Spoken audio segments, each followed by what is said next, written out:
வீடுகளின் தள்ளுபடி கொள்கையை அனைத்து மக்களுக்கும் விரிவுபடுத்த வேண்டும் என்று பினாங்கு மாநில முதல்வர் சவுகான் யோக் உத்தரவு பிறப்பித்திருக்கின்றார்.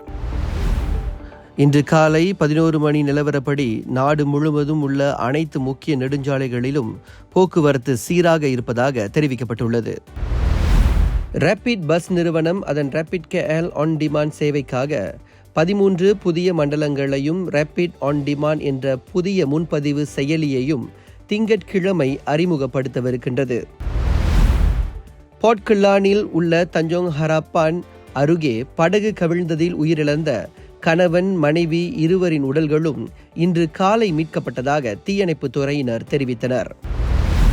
தமிழகத்தில் இன்று முதல் வரும் 13ஆம் தேதி வரை சில இடங்களில் மழை பெய்ய வாய்ப்புள்ளதாக வானிலை ஆய்வு மையம் தெரிவித்துள்ளது. ஆந்திராவில் 143 ஏக்கர் பரப்பளவில் கூகுள் நிறுவன அலுவலகம் அமைய உள்ளது. இதற்கான அடிக்கல் நாட்டு விழா விரைவில் நடைபெற உள்ளது. காசாவில் இஸ்ரேலிய படைகள் நடத்திய கொடூரமான தாக்குதலில் 24 மணி நேரத்திற்குள் குறைந்தது 95 பேர் மாண்டதாக அதிகாரிகள் தெரிவித்தனர். ஹஜ் பெருநாள் சிறப்பு தொழுகைக்காக கிட்டத்தட்ட 6000 முஸ்லிம் மக்கள் சிங்கப்பூர் டாருல் மக்மூர் பள்ளிவாசலில் திரண்டனர்.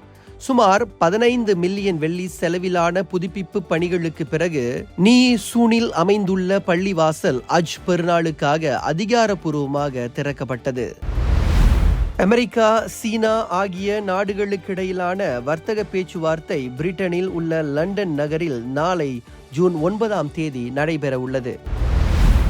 யுக்ரைனில் கிழக்கில் உள்ள கார்கிவ் நகரை ரஷ்யா தாக்கியதில் குறைந்தது 4 பேர் மாண்டனர். 60க்கும் மேற்பட்டோர் காயமடைந்துள்ளனர். மேலும் அண்மைய செய்திகளுக்கு நம்பிக்கையுடன் தொடர்ந்து இணைந்திருங்கள்.